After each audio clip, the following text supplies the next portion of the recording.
music. You go in there and dwell into the collision of air molecules.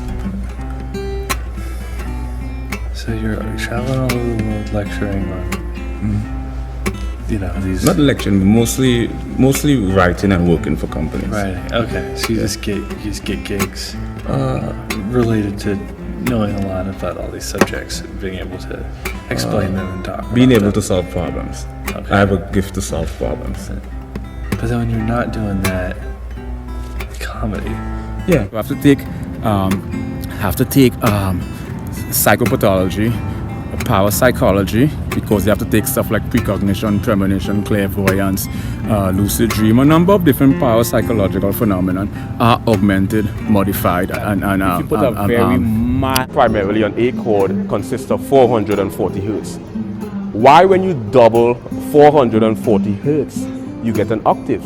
So you hear the same note at a much higher frequency, but it's the same note. So it's an A but a higher frequency. Now we call it pitch. It's frequency. From a physics perspective, it's called frequency. How we interpret sound, we call it pitch.